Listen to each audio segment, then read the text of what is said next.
This story is titled, My Mom Spent $17,000 of My Money on a Secret Trip, but I froze the account and ruined their vacation. Hey everyone, I don't usually post stuff like this, but I need to see some perspectives. Let me start from the beginning to give you all the context. Growing up, my family wasn't what you'd call picture perfect. My parents split when I was 8, and from there, my life kind of split too.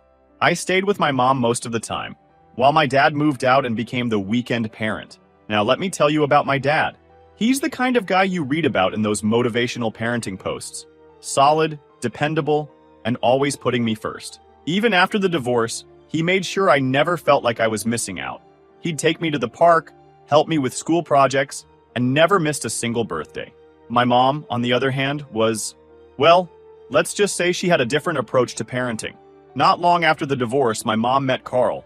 He was this flashy guy who worked in sales and seemed to have his life together, or so I thought. He played the part of the cool stepdad.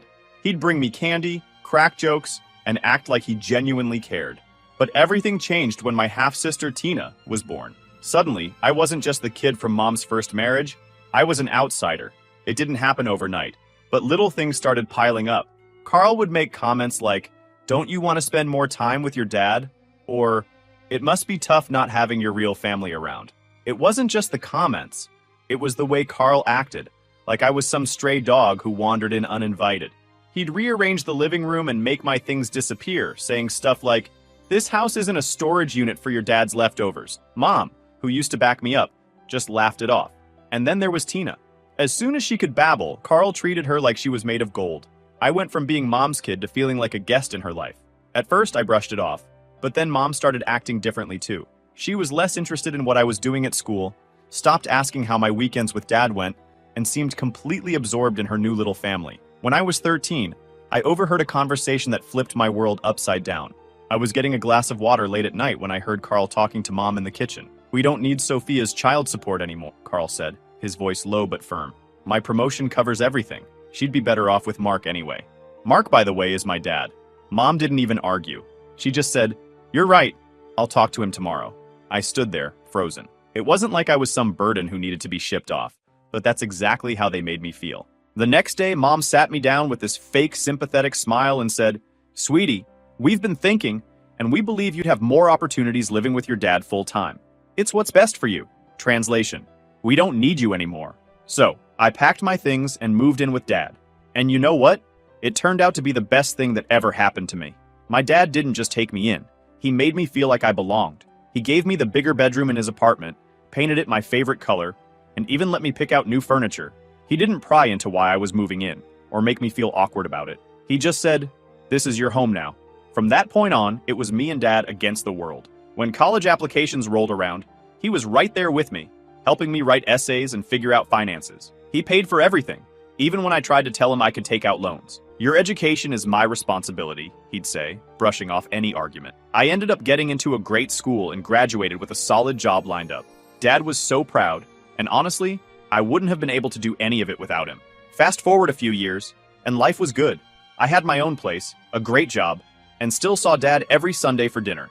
But then, last year, everything changed. Dad got diagnosed with late-stage cancer. It was like the ground disappeared beneath me. One day he was fine, and the next, he was in the hospital talking about treatment plans and percentages I didn't want to hear. He fought hard, but it wasn't enough. Within 4 months, he was gone. Losing Dad was the hardest thing I've ever been through. He was my rock, my constant, the one person who never let me down. After the funeral, I felt completely adrift. Sure, I had friends and a good job, but nothing filled the void he left behind. When I went through his will, I discovered he'd left me everything. His apartment, his savings, and a small stock portfolio. It added up to about $300,000. I couldn't even think about the money at first. It felt like blood money, a constant reminder of what I'd lost. For months, I just went through the motions. Work, home, repeat. Then, one random day, my phone rang. My mom called me from an odd number. I hadn't heard from my mom in years. Like, not even a text. Then suddenly, there she was, calling me out of nowhere. I almost didn't pick up. Figured it was probably a scam call. But something in me hesitated. "Sophia, it's your mom." I froze. She wasn't sure if I'd listen. I wanted to say I'm so sorry about your dad. I only just heard. How are you holding up?" Holding up? I wanted to laugh. My dad had been gone for months. Where was she when I was drowning in funeral arrangements and figuring out how to live without the only parent who ever gave a damn about me. But instead of saying any of that, I just mumbled, "I'm okay, I guess." She kept talking, saying things like, "I've been thinking about you so much," and "I know I wasn't there for you like I should have been." But she caught me off guard saying, "I'd really like to see you again. Maybe we can have coffee or something?" At first, I wanted to say no. What did she expect? That she could just waltz back into my life after years of radio silence? But here's the thing. Losing Dad left this massive hole in my life. For the first time ever, I felt completely alone. No siblings to call, no family to lean on. Just me in an empty apartment that still smelled like the lasagna leftovers Dad used to bring over every Sunday. So, yeah, I said yes. Not because I trusted her or even really wanted to see her, but because I couldn't shake the idea that maybe she'd changed. Grief does weird things to people, right? Maybe losing her husband had made her realize what's actually important. We met up at this little coffee shop downtown. I showed up 10 minutes late on purpose, half hoping she'd bail before I got there. But nope, there she was, sitting at a corner table, nursing a latte. "Sophia," she said, standing up and pulling me into this awkward hug before I could dodge her. "It's so good to see you." I sat down, feeling stiff and out of place. "Yeah, you too." Total lie, but whatever. She dove straight into the small talk, asking about my job, my apartment, my travels. It was all surface-level stuff, like she was trying to feel me out. I kept my answers short, giving her just enough to keep the conversation from dying. Eventually, she got to the point. "I've been thinking about everything that happened when you were younger," she said, staring into her coffee cup, like it held the answers to life's big question. "I know I wasn't the best mom to you. I made a lot of mistakes. No kidding. I really want to make things right," she continued. "I know it's a lot to ask, but I'd like us to start over. Build a real relationship." Part of me wanted to laugh in her face. Build a relationship? Now? After years of making me feel like an afterthought? But another part of me, the part that missed having family, wanted to believe her. "Why now?" I asked, folding my arms. "Why not? I don't know. 5 years ago? 10 years ago?" She sighed, looking down at her coffee. "Because I was selfish, Sophia. I was wrapped up in my own life and didn't realize how much I was missing. Losing Carl made me see things differently." I blinked. "What do you mean, losing Carl?" She looked up at me, her expression a mix of sadness and hesitation. "He passed away a few months ago. Heart attack." I stared at her, completely blindsided. Carl, the man who'd made me feel like I didn't belong in my own home, the one who'd convinced her to send me to live with Dad, was dead? And this was the first I was hearing of it? Why didn't you tell me? I asked. "I didn't think you'd care," she said quietly, like that was supposed to make it better. But after he was gone, it made me realize how much time I've wasted, how much I've lost. I sat there, trying to process. It wasn't like I'd ever liked Carl, but hearing that he was gone hit me in a weird way. I wanted to feel bad for her, but another part of me, the part that remembered how easily she'd cast me aside for his sake, couldn't muster much sympathy. "I know I can't make up for the past," she continued, her voice cracking just slightly. "But I want to try, if you'll let me." I didn't trust her. Not entirely. But there was this tiny voice in the back of my head saying, what if she means it? What if this is my one chance to have some kind of relationship with my mom? So I gave her the benefit of the doubt. We started meeting up more regularly after that. Coffee here, lunch there. At first, it was weird. I wasn't used to her asking about my life or acting like she actually cared. But over time, I started to let my guard down. She even brought Tina into the mix. My half-sister, the golden child, was now 22 and still living at home. She was in this weird limbo where she was between jobs, but not really trying to find one. Mom introduced us like we were strangers, which, to be fair, we basically were. Tina acted all casual, like we hadn't spent most of our childhood ignoring each other. "Mom's been talking about you nonstop. It's kind of annoying." I laughed, mostly out of awkwardness, and said something like, "Yeah, well, she's got a lot to catch up on." Despite everything, I actually started to like Tina. She was funny in that sarcastic, self-deprecating way, and we bonded over how ridiculous Mom could be sometimes. Before I knew it, I was visiting their place every couple of weeks. It wasn't anything fancy, just a small house on the outskirts of town, but it felt weirdly familiar. Mom would cook dinner, Tina would tell some over-the-top story about a failed job interview, and for a second, it almost felt like I had a family again. Almost. Because no matter how nice things seemed on the surface, there was always this nagging feeling in the back of my mind, like I was waiting for the other shoe to drop. Then came the moment that changed everything. My mom sat me down after one of our family dinners, if you can even call it that, and dropped this whole story about needing back surgery. Apparently, it was serious, like life or death levels of serious. The doctor says if I don't get it soon, I might not be able to walk properly again, she said, clutching her back. The problem is, the surgery is expensive, and my insurance won't cover it. I leaned back in my chair, trying to process. How much? $20,000 up front, she said, like it was no big deal. 20 grand? Who just casually asks for that kind of money? I mean, sure, I was doing well, but I wasn't exactly Jeff Bezos. I wouldn't ask, but I don't know what else to do, she added, her voice cracking for dramatic effect. I hate being in this position, Sophia. I should have been suspicious right then and there. I mean, this was a woman who'd ghosted me for years, only to resurface after Dad died.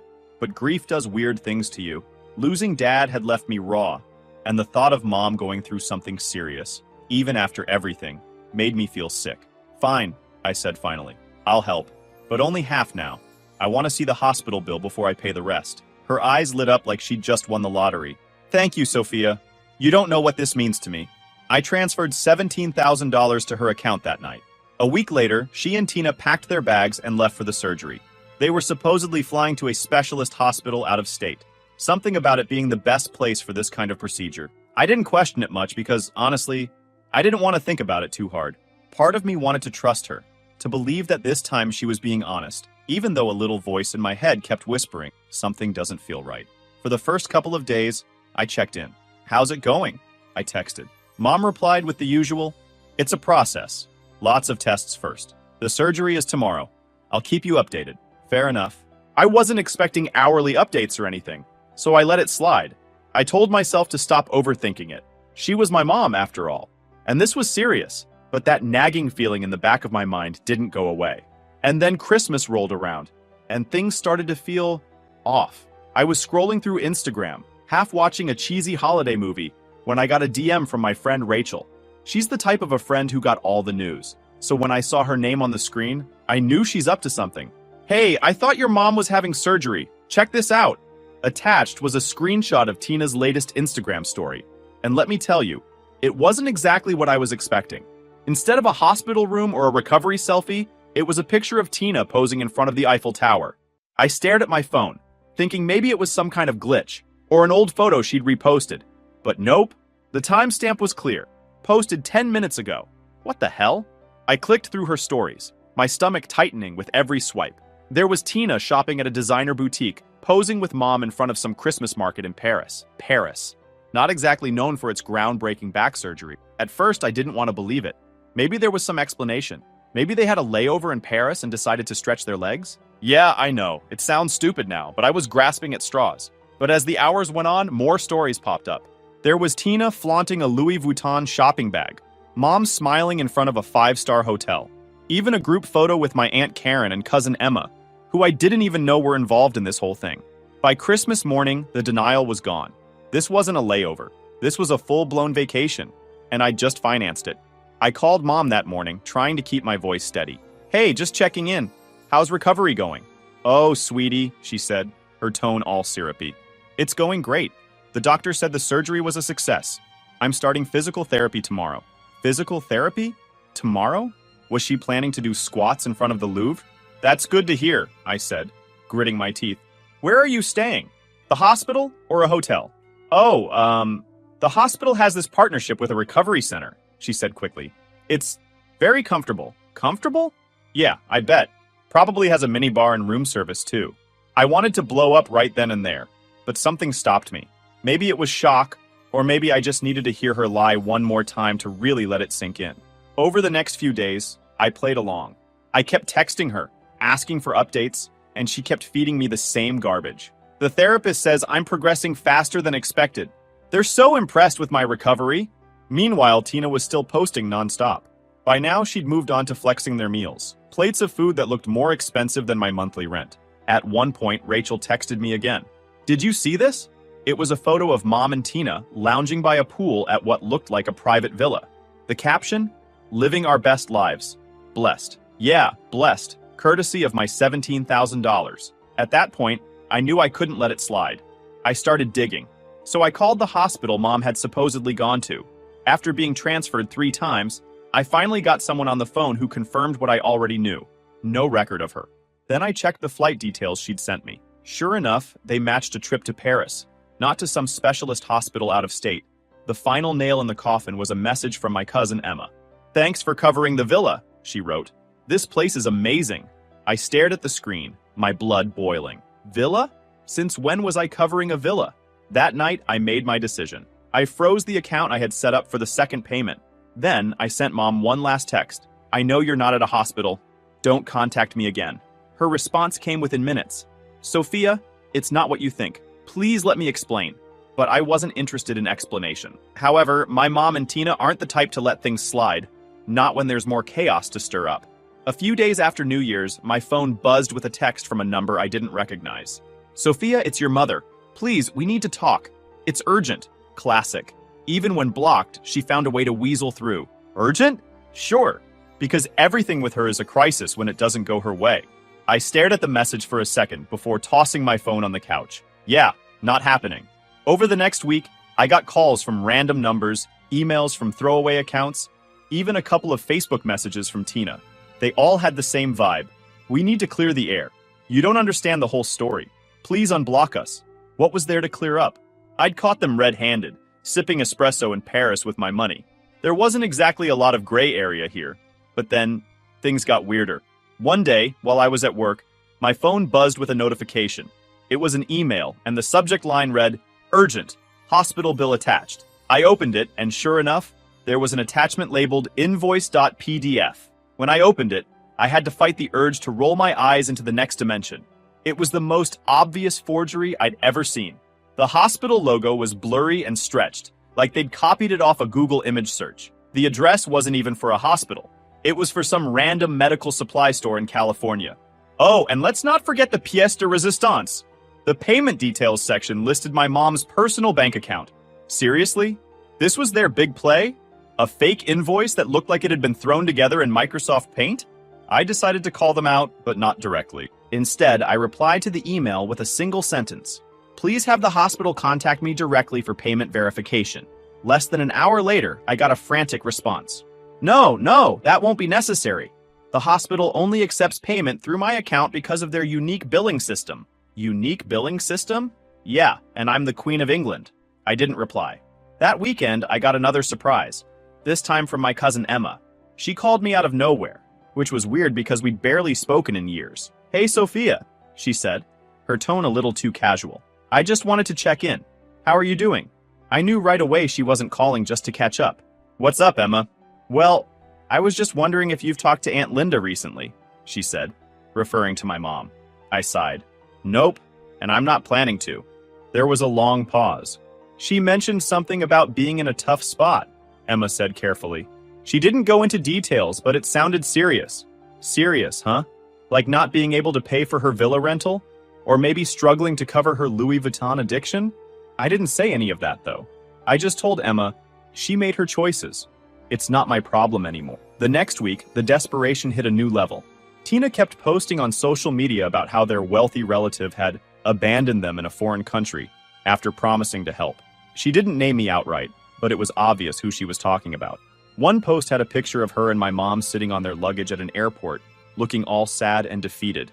The caption read, "We trusted someone, and they left us stranded. Never again." I wanted to reply so badly.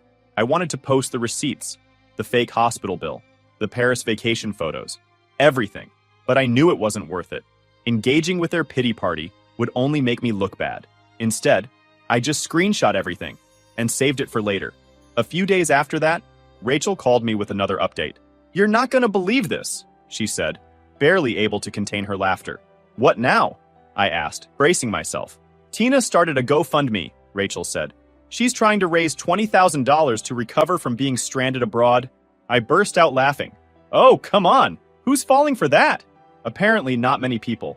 Rachel sent me the link, and the fundraiser had only raised about $150, mostly from distant relatives who probably didn't know the full story. I'll admit, I was tempted to donate $1 just to leave a comment like, "Should have budgeted better," but I resisted. Eventually, reality started to catch up with them. The villa they'd rented in Paris? Turns out they hadn't paid the full balance, and the owner was threatening to call the police. They ended up selling off most of the designer stuff they'd bought to cover the costs. When they finally made it back home, things started falling apart fast. Tina had lost her part-time job because she'd stayed away for too long. And apparently, they hadn't paid the rent on time while they were off living their best lives in Paris. Of course, Mom's go-to solution was to guilt trip the rest of the family. She started calling anyone who would pick up, playing the victim, and trying to squeeze out some sympathy, and maybe a little cash. Grandma was the first to fill me in during one of our usual calls. "Your mother called me this morning," she said. She was sobbing, going on about how unfair everything is and how nobody's helping her. "Unfair?" I said. "That's bold for someone who scammed me out of 10 grand to fund a vacation." "She's got some nerve," Grandma replied. "But don't worry, I didn't give her anything.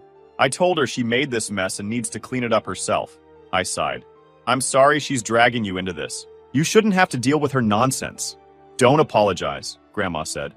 "You've done more than enough for her. If anything, I should have warned you. Your mother's always been like this, thinking tears will fix everything. I've had years of practice dealing with her, so don't let it weigh on you." Even though she brushed it off, I couldn't help feeling bad. "Still, it's not fair you had to deal with her calls. She's my problem, not yours. She's been pulling this kind of thing since before you were born. I'm used to it. What matters is you've stood your ground. You've done the right thing, and don't let her make you think otherwise." "Thanks," I said. "I just hate that it's come to this. I wish things could be different." "So do I," Grandma said. "But some people don't change, no matter how much you want them to. You're doing what's best for you, and that's what counts." By the time we hung up, I felt a bit better. Mom might have been stirring up trouble, but at least I had someone who understood and had my back. That was enough to keep me steady. But things didn't stop there. A couple of days later, my cousin Emma reached out to me. "Hey, Sophia, do you know what your mom and Tina have been saying about you?" I sighed. "Let me guess. It's somehow all my fault they're broke?" "Basically," Emma said. "But that's not even the worst part. Remember how they convinced me to chip in for emergencies during their trip? Turns out their emergency was a designer bag Tina just had to have. When I asked for the money back, your mom acted like I was being unreasonable and said I should have known it wasn't a loan. I felt my stomach drop. "You're kidding me." "Nope. And when I pushed, Tina called me greedy and said I wasn't supportive of family." I groaned. "Unreal. Did you tell them off?" "Oh, I did," Emma said. "It got ugly. I told them they're the ones who don't care about family, and I'm done bailing them out. Your mom started screaming about how nobody understands what she's been through, and Tina just rolled her eyes like it's all a big joke. I walked out and told them they're on their own." "Good for you," I said. But inside, I was fuming. They had no shame. None at all. I knew the rest of the story indirectly.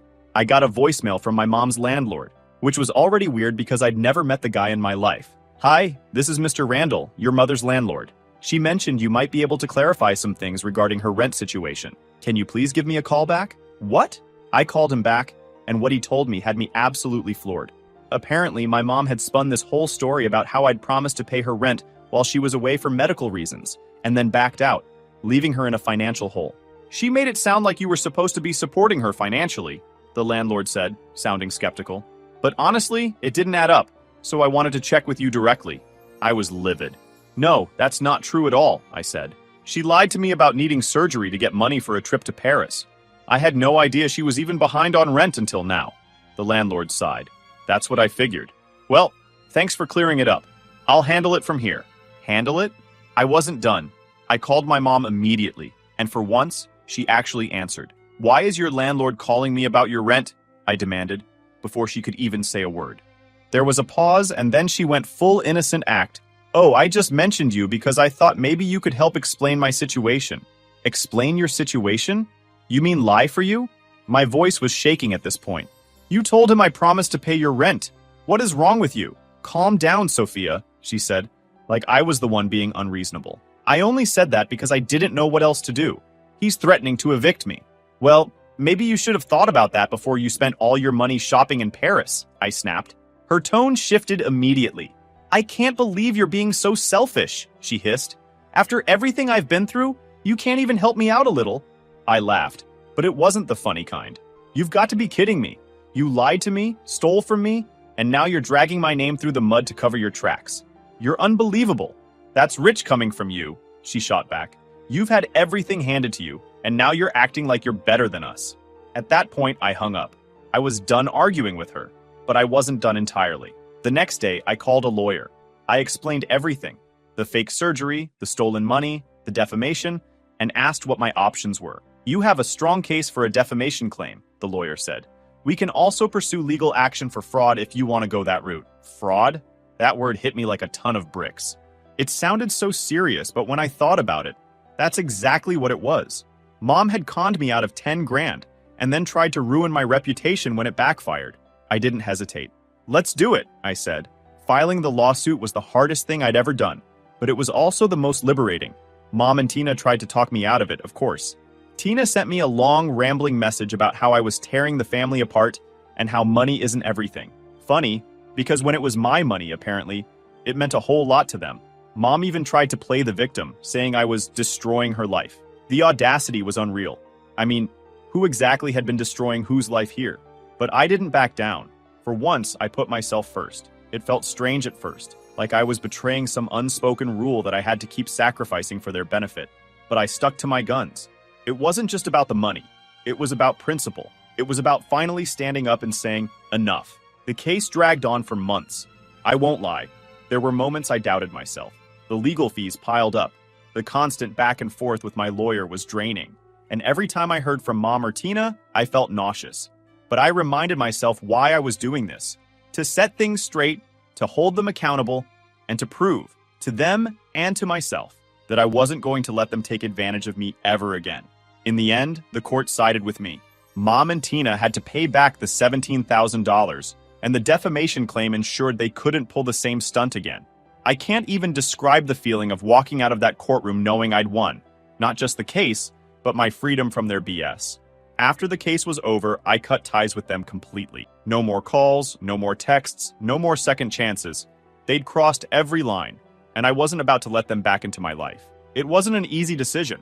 I mean, cutting off family is never simple, but it was necessary. Sometimes you've got to protect your own peace, even if it means walking away from the people who are supposed to be closest to you. The funny thing is, once the dust settled, I didn't feel angry anymore. It wasn't about holding a grudge or plotting revenge. It was just indifference. Like they were strangers I used to know. They made their choices, and I made mine. And honestly, I'm better off without them. These days, I focus on myself. I've reconnected with old friends, started traveling again, and even got a promotion at work. Life feels lighter without their chaos hanging over me, and I'm finally starting to feel like myself again. And yeah, I've learned a lot through this whole mess. If there's one thing I'd tell anyone dealing with toxic family members, it's this. You're not obligated to set yourself on fire to keep them warm. If they're not willing to respect you, you're not obligated to stick around. You owe it to yourself to walk away, even if it feels like the hardest thing in the world. So yeah, that's the story. It's messy, it's ridiculous, but it's mine. If you've ever dealt with entitled family members, you get it. Sometimes the best thing you can do is walk away and let them deal with the fallout on their own. Life's too short to keep waiting for people to change when you already know they won't. Anyway, thanks for reading if you made it this far. Hope this gives someone out there the courage to put themselves first for once.